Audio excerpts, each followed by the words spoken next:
Bueno, hola, bienvenidas, bienvenidos y bienvenides a esta mesa que llamamos Poéticas y Festividades dentro del Cuarto Congreso Iberoamericano de Teatro. Hoy estaremos hablando con Pablo Delía de Argentina, Rodrigo Benza Guerra de Perú, María Rosa Carvajal de Uruguay y John Bobadilla de Colombia. Iniciamos con Pablo Delía. Bienvenido y adelante con tu ponencia. Bueno, muchas gracias primero. Hola a todos. Bueno, yo hoy realicé un trabajo sobre la legitimidad política en la palabra de Antígona, y para esto hice como una lectura del orden de visibilidad de los cuerpos dramáticos en el texto tanto de Sófocles por un lado y la reescritura del puertorriqueño Luis Rafael Sánchez. Y trabajé como el concepto de visibilidad como mecanismo de legitimidad política. Para eso trabajé con la noción de desacuerdo planteada por Rancière, haciendo hincapié en el estatus de los cuerpos dramáticos plasmados en ambas obras y distinguiendo su pertenencia o su no pertenencia al orden decible y por lo tanto visible. Es visible quien tiene palabra, ¿no? Es lo que vamos a decir. Por último, compararé la heroicidad, ¿no?, del personaje Antígona en ambos textos, poniendo énfasis en si el orden social establecido dentro del universo de estas obras se ve fracturado o no. Es decir, si hay surgimiento de la política. Bueno, no voy a contar la historia de Antígona de Sófocles, pero sí tener en cuenta sus orígenes, especialmente la vinculación con la corona, ¿no?, hija de Edipo, para poder visualizar algunos de los privilegios relacionados con el estatus de princesa, independientemente de que ocupe o no ese lugar.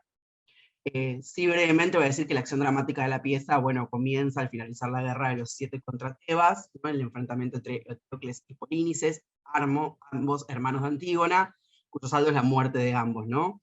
Creonte, que es el heredero al trono, nombrado rey de Tebas, proclama un edicto y determina el destino de los cuerpos de sus sobrinos. Polínices, por ser comandante del ejército de Argos, es considerado traidor, su cuerpo condenado al insepulto, mientras que Eteocles, defensor de la patria, recibe todos los diccionarios funerarios correspondientes. Bueno, Antígona, basándose en las leyes de Hades, considera las leyes de los dioses sobre las de los hombres y entierra a Polínices, violando así la ley civil. Al ser descubierta y no negar su falta, la sentencia a la muerte. Creonte a Antígona. Steiner va a decir que en Antígona la dialéctica de la intimidad y de lo público, de lo doméstico y de lo cívico se expone explícitamente, que la obra versa sobre las medidas políticas impuestas al espíritu privado. Podríamos decir entonces que Antígona enfrenta dos esferas o ámbitos de la vida de los cuerpos sociales, que es el íntimo y el público, el doméstico y el social, el interior y el cívico. Y estos ámbitos son tensionados en la vida cotidiana con frecuencia y provocan o no desacuerdos, tomando ahí las palabras del filósofo argelino Jacques Rancière, la aparición de la política. En palabras de Rancière, justamente, la política existe cuando el orden natural de la dominación es interrumpido por la institución de una parte de los que no tienen parte. El desacuerdo se da en la situación de habla, en la que uno de los interlocutores entiende y a la vez no entiende lo que dice el otro. Sin embargo, no nos referimos acá a lo particular, sino a lo universal.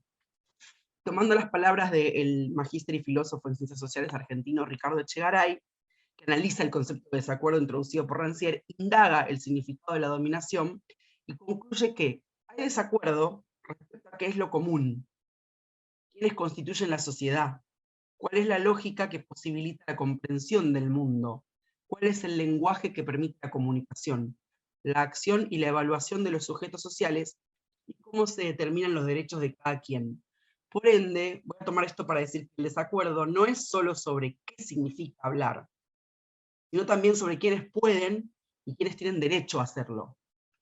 Si la política, entendida por Rancière, es la actividad que tiene por principio la igualdad, y la igualdad de principio de todos los hombres es en tanto seres que se valen de la palabra, ¿qué pasa, me pregunto, con la palabra de los sujetos cuya voz no es legitimada por aquellos hablantes que redistribuyen el poder?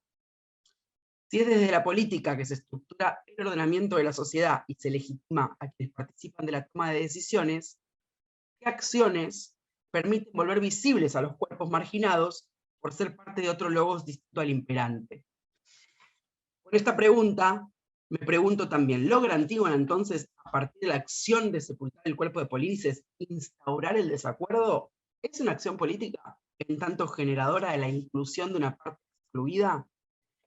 Y ahí voy a decir que no, porque podríamos argumentar que las acciones contrapuestas de Antígona y Creonte no presentan un desacuerdo, porque la discusión entre ambos pertenece a un mismo logos. Antígona no es una simple ciudadana que sepulta a otro simple ciudadano, sino que, en su condición de princesa, heredera de Edipo, rey de Tebas, sepulta a su hermano Polínices, de igual modo que se sepultó a Teocles, ambos herederos en la sucesión del trono. Es decir, Antígona no se hace visible a partir de su acción o legitima con su acción su palabra. Antígona gozó siempre el privilegio de visibilidad por su estatus real.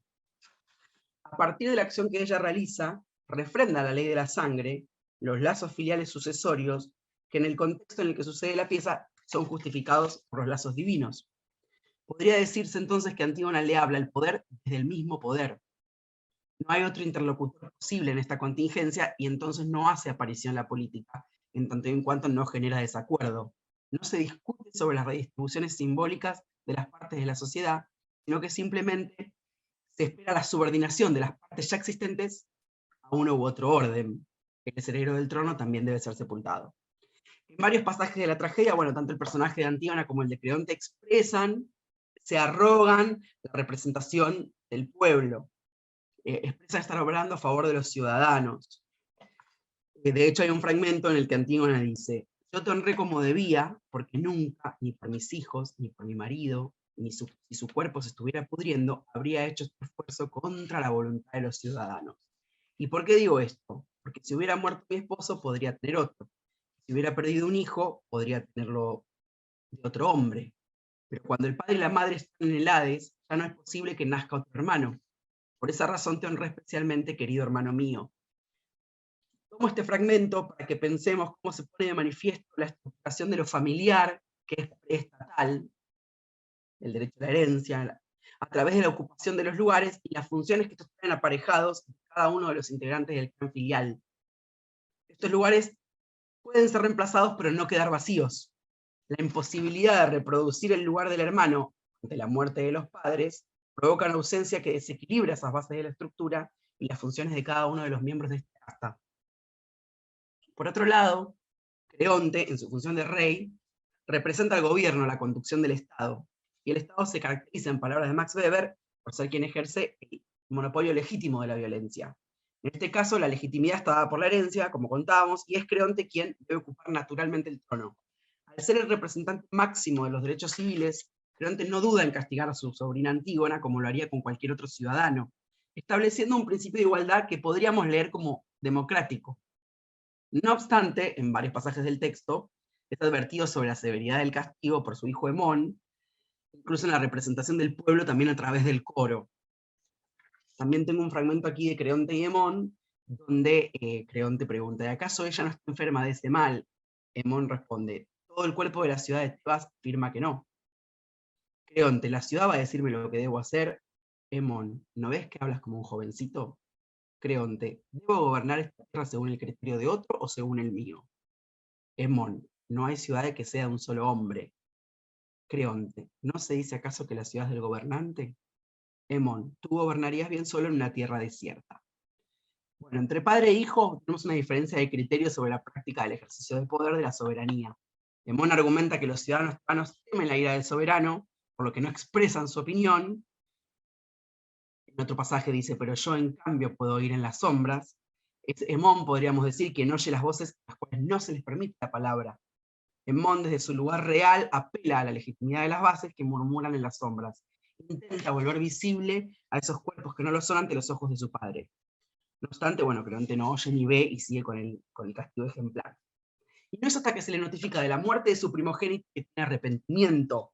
Digamos que al fin y al cabo el derramamiento de sangre de su propio linaje es lo único que le genera remordimiento y le permite tener una mirada crítica sobre la responsabilidad de los hechos, la posibilidad de no heredar.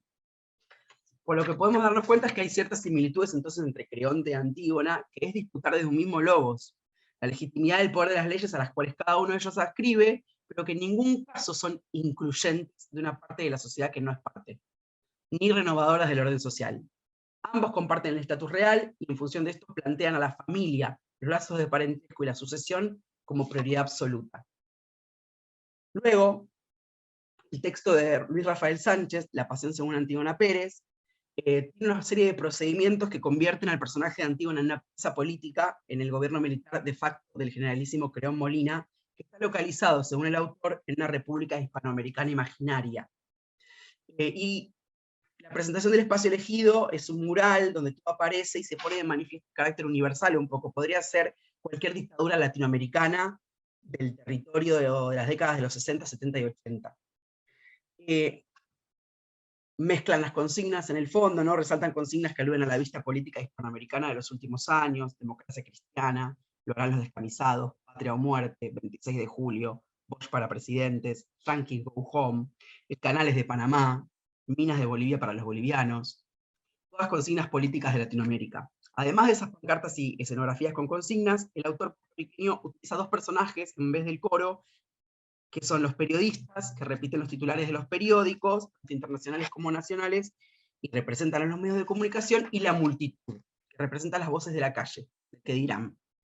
Antígona en esta obra se encuentra encerrada en un calabozo en los subsuelos del palacio y espera ser sentenciada a muerte por un presunto involucramiento en el entierro de rebeldes al gobierno y por ocultar el lugar donde se encuentran sus cuerpos.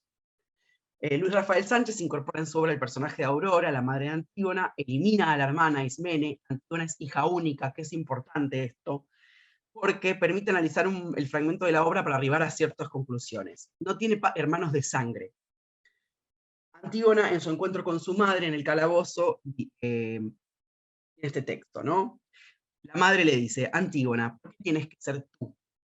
Antígona: esta vez me tocó a mí, luego le tocará a otros. Aurora: los otros no son hijos míos. Antígona: no lo son, pero también su ausencia desgarrará las gargantas. El dolor se parece tanto al dolor. En este intercambio entre ambos personajes, bueno, se ponen de manifiesto las dos cuestiones para mí centrales para el análisis, que es en relación a los lugares que representan los dos cuerpos dramáticos. En primer lugar, Aurora le da voz al sector de la sociedad que sigue priorizando la casta y los lazos sanguíneos como organizador de las cuestiones sociales, civiles y afectivas, teniendo en cuenta incluso características biologicistas que determinan el estatus o rol de cada una de las partes. A lo largo del material hay innumerables oportunidades en las que la madre le repite a su hija: si fueras un varón, bueno, pero al ser una mujer tendrías que callar y bordar. En segundo lugar, Antígona rechaza los lugares otorgados por la sucesión y herencia, y considera como hermanos a sus compañeros de lucha. Por eso es interesante la supresión de que no haya hermanos de sangre. La fidelidad es la forma ideológica de filiación sostenida por Antígona, que está dispuesta a morir por sus convicciones. Entierra a otro ciudadano, a un compañero de lucha, no entierra a un hermano. Harán lo más horrible, dice Antígona, lo que rebaje mi honestidad, lo que sacuda las raíces mismas de mi resistencia. Violarán mi cuerpo con la esperanza de que violan mi espíritu, como si la lealtad a mis hermanos no estuviera preparada al sacrificio. Harán lo más horrible en sus términos, el cuerpo. Me mancharán el cuerpo, porque Creón sí es el amo de los cuerpos, pero me dejarán inmaculado el corazón. El corazón es lo que importa. En este parlamento, Antígona refiere al cuerpo físico como lo único posible cooptable por el poder de Creón, el poder del Estado. Se encarna en el cuerpo ese plano material que el Estado, que es el poseedor del monopolio legítimo de la violencia, puede utilizar. Puede manipular, torturar, corromper e intentar coercionar. Sin embargo, se presenta al espíritu como inviolable. Su lealtad y sus convicciones son vociferadas a viva voz. No podrán quitarle la palabra. Y justamente esa palabra, que es inaprensible, su acción de no callarla, la que constituye el estatus de heroína de este personaje, ahora sí, en esta obra. Su heroicidad es contrapuesta a la cobardía del pueblo, solo puede mantenerse silente ante el miedo. En la obra de Rafael Sánchez, el silencio aparece como la complicidad que permite que los gobiernos tiránicos continúen en el poder. El silencio es un asesino silencioso, porque no solo invisibiliza la discrepancia, sino que permite el proceso de construcción identitaria de aquellos cuerpos que la sociedad no cuenta. El silencio no permite el proceso de construcción identitaria de aquellos cuerpos. El silencio sostiene el estatus quo de los que detentan el poder. Y por último, para terminar, como modo de cierre, hemos podido identificar, ¿no?, la importancia del estatus, entendido como el lugar que ocupa el hablante, la construcción de legitimidad y la participación o no de un régimen de visibilidad que avale el logos imperante, o bueno, lo ponga en crisis. En el caso de Antígona de Sófocles, la conclusión indica que tanto Antígona como Creonte, al compartir el mismo régimen de visibilidad y simplemente debatirse en quién detenta el poder, no ponen en crisis el logos, sino que lo avalan. El orden imperante no se pone en discusión, y tampoco los personajes velan por los intereses de nadie más que los propios. Por esto Antígona de Sófocles no podría considerarse como heroína, e incluso podríamos definirla como un personaje que acciona en función de su lugar de privilegio y de sus convicciones heredadas. En la Pasión según Antígona Pérez, Antígona sí se rebela contra los poderosos de los márgenes del poder, rechaza los lazos filiales y no busca legitimar su visibilidad a partir de pertenecer a una casta o a una determinada clase social. Se rebela contra todo lo conocido y su logo se contrapone al de Creón, de tal modo que para que impere uno sobre el otro es necesaria la aniquilación de la parte hablante que busca instituirse, volverse visible. No es casual que los jerarcas militares hayan elegido en las dictaduras que vivimos en Latinoamérica como método la desaparición de los cuerpos de las víctimas, puesto que la invisibilidad no solo les permite eliminar los cuerpos de quienes no eran parte, sino que impidió que se constituya su palabra. Una palabra amenazante al logos de los tiranos. Fue necesario para los detentores del poder de facto que no haya cuerpos, no solo para que no haya crimen, sino también para que no exista discurso. Gracias. Muchas gracias, Pablo. Bueno, seguimos con Rodrigo Benza de Perú. Bien, muchas gracias por permitirme estar aquí. Yo haré una presentación sobre la danza. Uy, no está pasando mi diapositiva, un segundito. Ahí está, sobre la contradanza de Paucartambo. Esta contradanza, bueno, voy a hablar sobre ella. Tiene un dicho muy interesante que es: bailaré tu danza, pero con mis pasos, y vestiré tus trajes, pero con mis colores. La contradanza es una danza que se origina en Inglaterra, en el campo, y por eso recibe el nombre de country dance. Lo bailaban los jóvenes en el campo, una danza que se colocaban en filas y en parejas, hacían figuras y figuras con los brazos, y etc. Se empieza a popularizar esta danza y llega al continente europeo y se transforma en contradance en Francia y en contradanza en España, en una traducción fonética en lugar de una traducción semántica, ¿no? El nombre se coge el country dance y contradance y no traducen el significado, sino el sonido, ¿no? Se populariza mucho y luego llega pues a América, y en América entra en contacto con las culturas africanas y las culturas indígenas de las distintas localidades, y se empiezan a generar encuentros, fusiones y sincretismos. Entonces, en Cuba, por ejemplo, los géneros musicales danzón o habanera surgen de la contradanza. En Bolivia y el norte de Argentina, una danza indígena, que es el carnavalito social, se enriquece con los pasos de la contradanza. Y en Perú surgen distintos bailes, algunos adoptan el nombre contradanza y otros generan nuevos nombres como la chonguinada. Este es un ejemplo de la contradanza de Huamachuco, que se baila en el norte del Perú.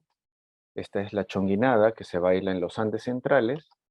Y esta es una imagen de la contradanza cusqueña, en este caso de la comparsa de Paucartambo. Estas tres no comparten ni música, ni pasos coreográficos, ni vestuario, ni el uso de máscara. No tienen nada en común, salvo que surgen de la imitación o burla de los bailes de salón de los españoles en la época de la colonia, ¿no? De las contradanzas que se bailaban en esa época. En esta ponencia yo me voy a centrar en la contradanza cusqueña, que se baila en Paucartambo. También este baile se baila en otras localidades de Cusco, pero me voy a centrar en la de Paucartambo, que es una ciudad que está en la región de Cusco, que es en los Andes del sur del Perú. Si pueden ver, el puntito celeste es Paucartambo, y un poquito a la izquierda hacia abajo está un cuadradito que localiza la ciudad del Cusco, y si ven hacia la derecha ya está la región amazónica. Entonces Paucartambo está entre Cusco y la Amazonía, con lo cual lo hizo una región muy rica, tanto por su producción local como por ser un lugar de paso de las producciones entre selva y la ciudad de Cusco, que como saben era la capital del incanato.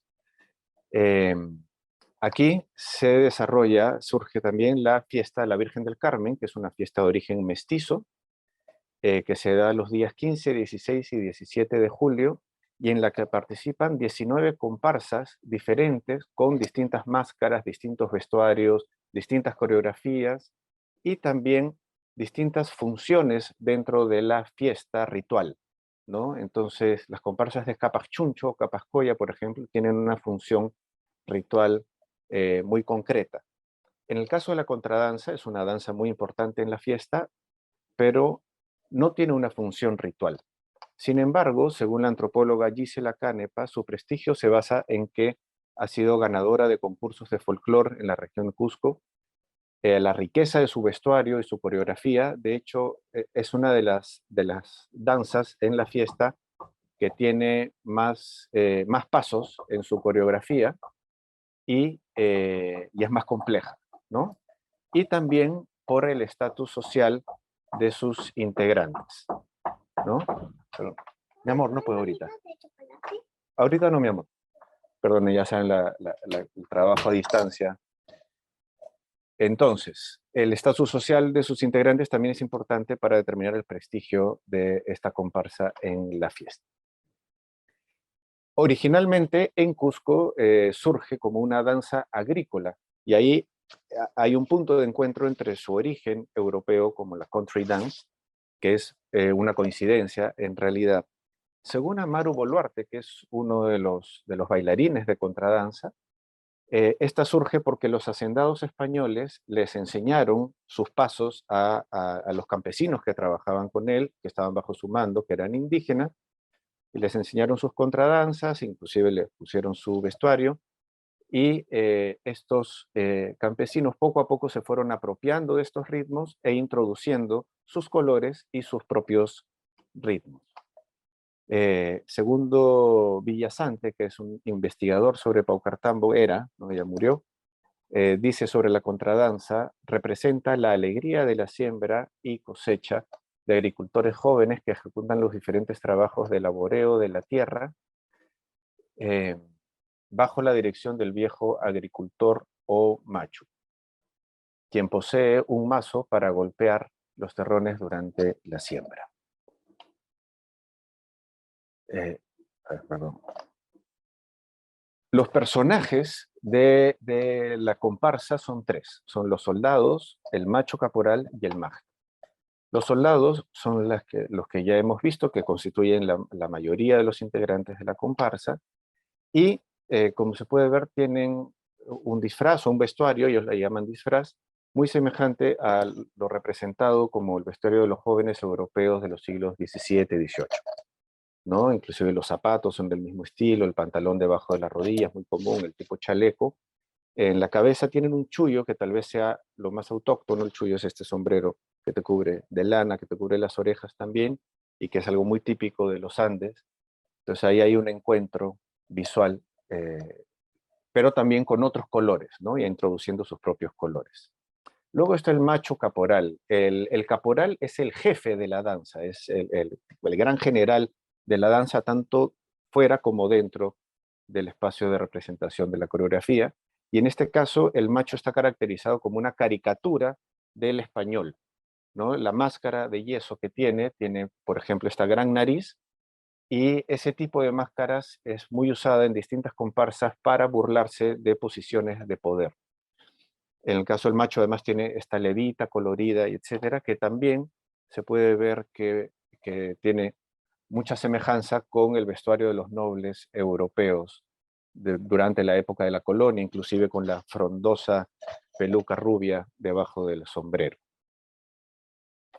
Y finalmente está el magta, que es el joven quechua, el joven indígena, que también su traje es basado en cómo eran los trajes de los campesinos, de los indígenas de la época colonial. Tiene una máscara también de yeso, que son diferentes, ¿no? Y siempre tienen juegos diferentes, a veces algunas deformidades inclusive. En el caso de los magtas, ellos están en las distintas comparsas de Paucartambo y están al servicio de la comparsa. pero también son los que mantienen el orden durante la fiesta. Por ejemplo, cuando está la comparsa en pasacalle, ellos son los que abren paso al público, los asistentes, inclusive a veces usando los látigos. A más de uno nos ha caído un latigazo de los magtas por ahí.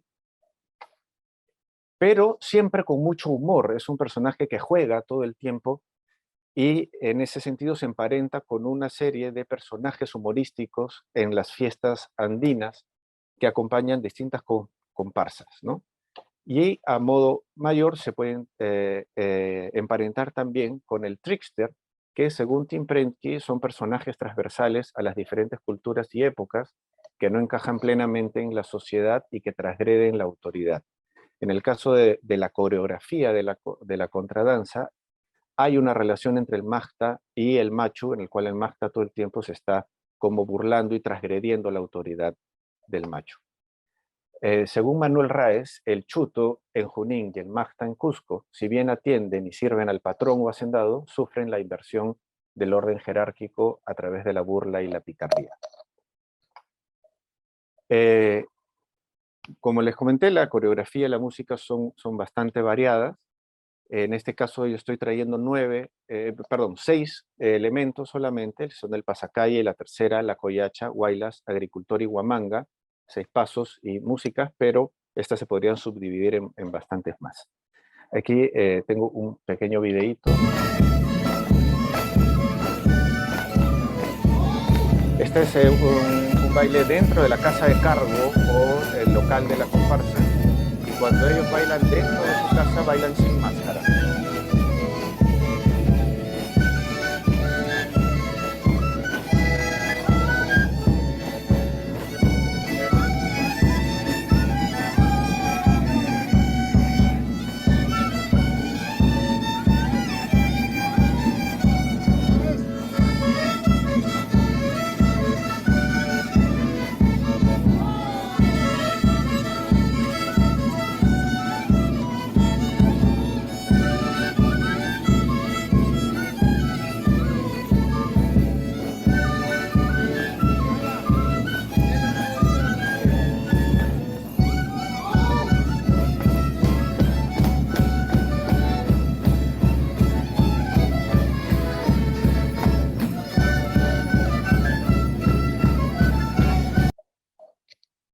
Entonces, la danza empieza con el pasacalle, que es tipo un ritmo de mazurca. Y los soldados bailan como la contradanza original, en parejas y haciendo figuras con los brazos. El machu siempre dando las órdenes alrededor. Luego interrumpe la tercera, que ya es un ritmo mucho más andino y que generalmente cuando entra es muy celebrado por el público.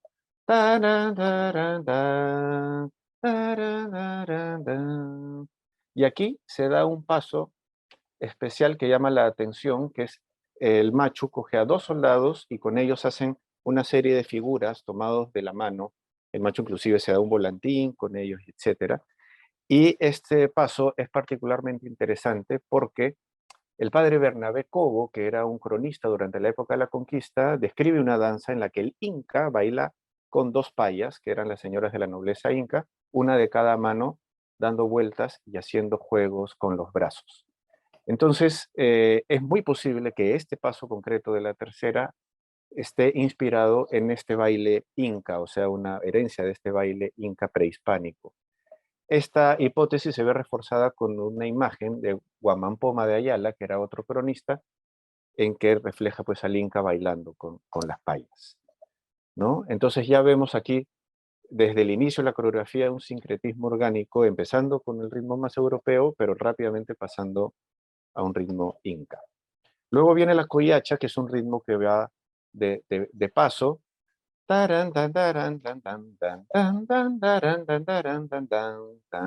Los soldados se ponen en ronda yendo de un lado a otro con un zapateo más enérgico.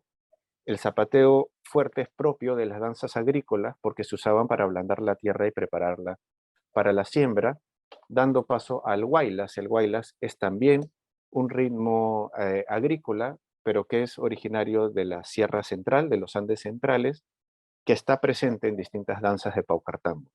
Tan, tara, tan, taran, taran, tan, tan, tan, taran, tan, tan, taran, tan, tan, tararararán.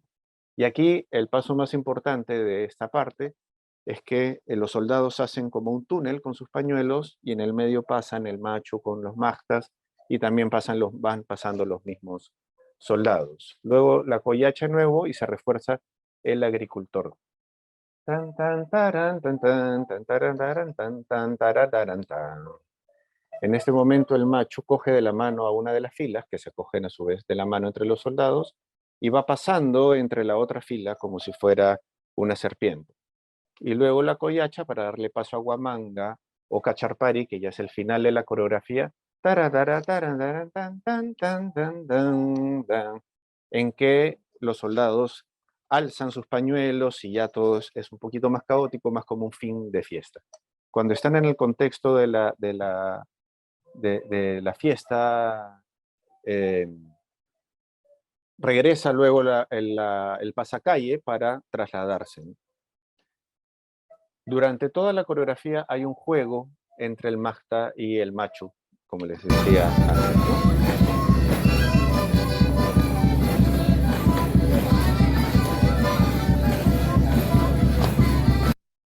Como vemos, hay aquí un juego de inversión, un poco de burla, en este caso suave, pero durante la coreografía, inclusive en un momento el Magta tiene el mazo del Machu y hace como que se lo mete por el trasero, o le amarra su látigo a la nariz de la máscara, lo lleva como si fuera un burro.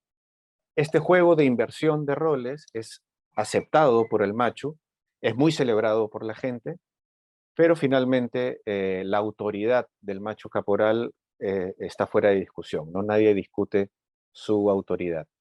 Entonces, para terminar esta danza, me parece que refleja un poco la complejidad y la lucha permanente entre el sincretismo que se ha venido desarrollando a partir de la colonia, ¿no? Surge como una danza de campo, es extendida, popularizada, llega a América como una danza de élite, es aprendida por la población indígena que le coloca sus propios elementos, se apropia de ella como un espacio de burla y bueno, hoy la danza de Paucartambo es bailada por personas consideradas de alto estatus y la contradanza, ¿no? Paucartambo, que tienen poder político y económico e inclusive coincidentemente, actualmente el caporal de la danza, de la contradanza de Paucartambo, es el alcalde provincial de Cusco. Y bueno, esta danza entonces refleja esta lucha de intereses en el sincretismo a partir de la colonia, me parece. Muchas gracias. Muchas gracias, Rodrigo.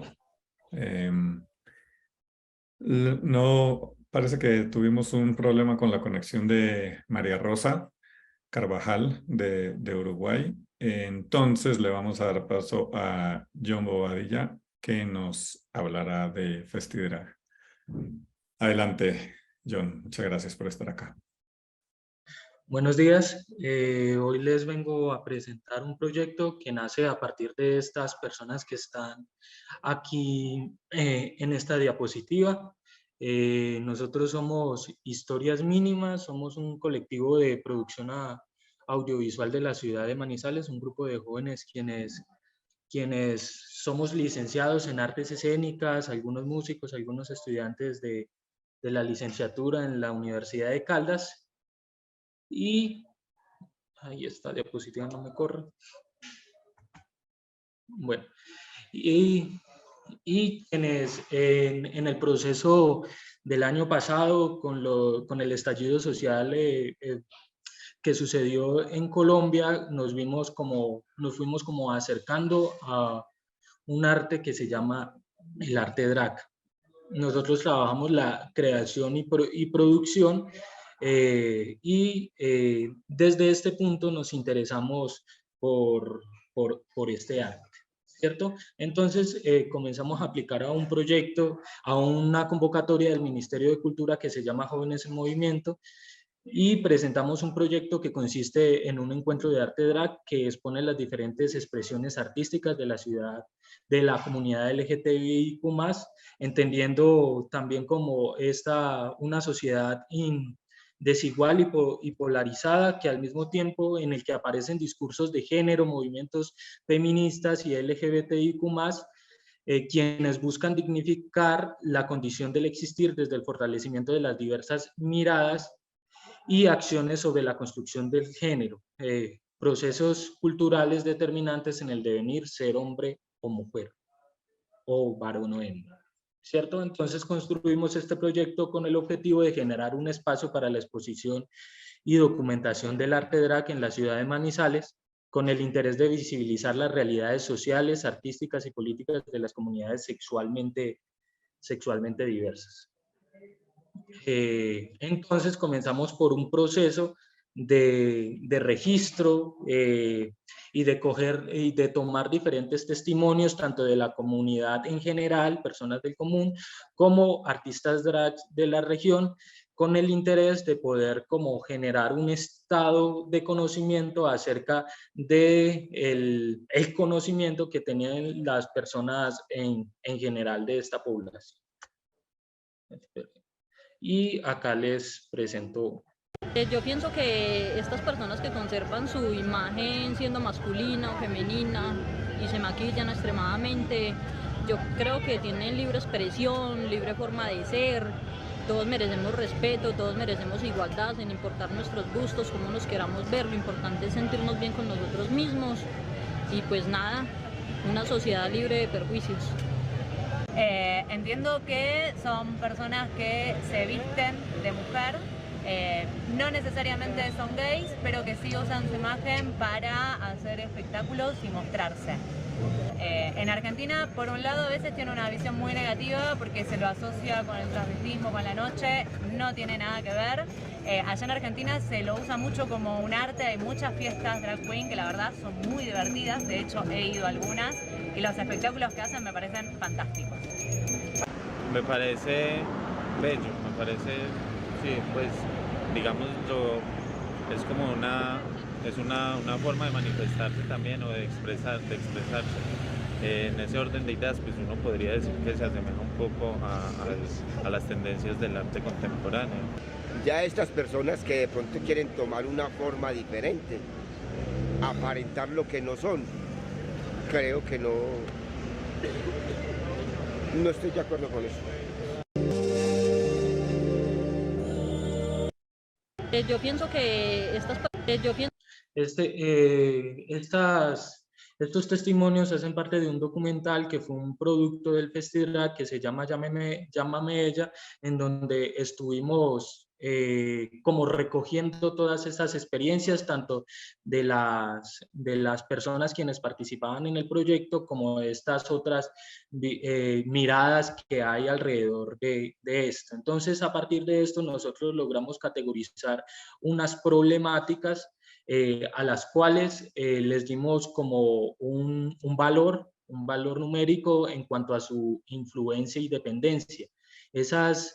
Esas problemáticas son: no existe un espacio creado para la exposición y documentación del arte drag, los espacios actuales en los que trabajan no brindan las condiciones para que sea una fuente de empleo digna, no existe un punto de encuentro entre las artistas drag de Manizales, no existe una entidad estatal que certifique o valide su oficio profesional, hay un desconocimiento del valor financiero y de la autogestión de su oficio y se discrimina a las artistas drag por ignorancia del carácter artístico,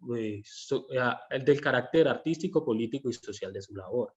A estos problemas, como les dije, les dábamos un valor y lo categorizamos en 4 planos. Entonces encontramos como unos pasivos, unos críticos, unos indiferentes y otros activos.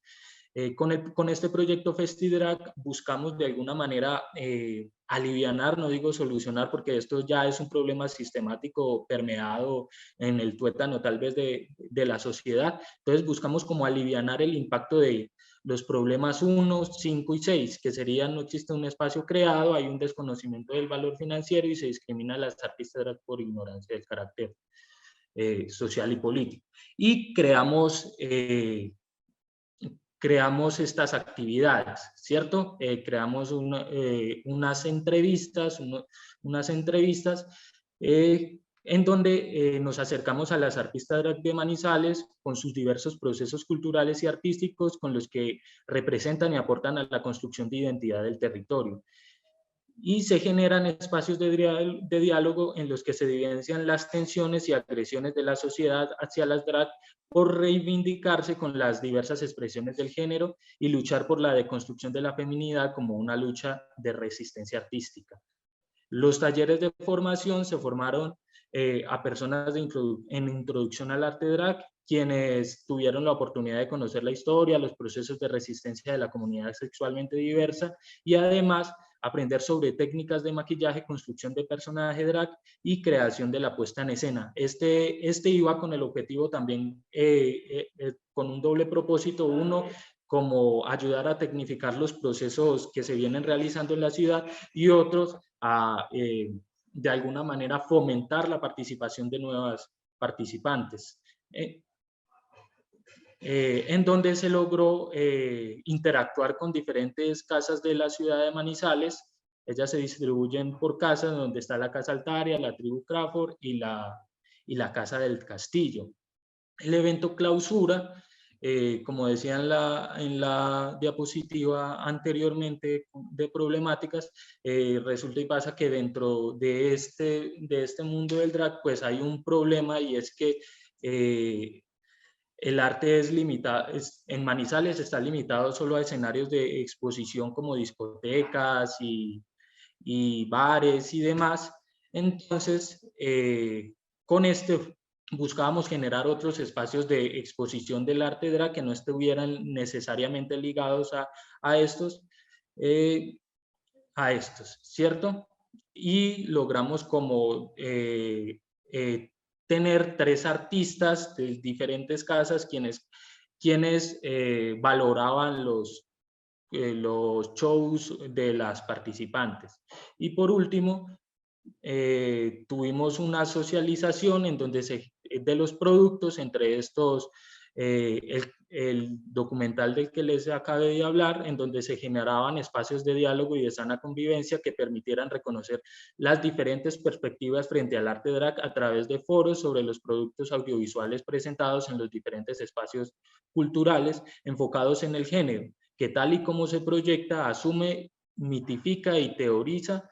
Es un concepto poroso. Está profundamente entrelazado con las conversaciones contextuales sobre la raza, la sexualidad, la etnia, el colonialismo, la religión, la corporeidad y la accesibilidad, entre otros. Entonces, con esto nosotros llegamos a la conclusión de que el proceso de consolidación de espacios emergentes que se distribuyen en diferentes partes de la ciudad de Manizales terminan de configurar el paisaje artístico y cultural del territorio.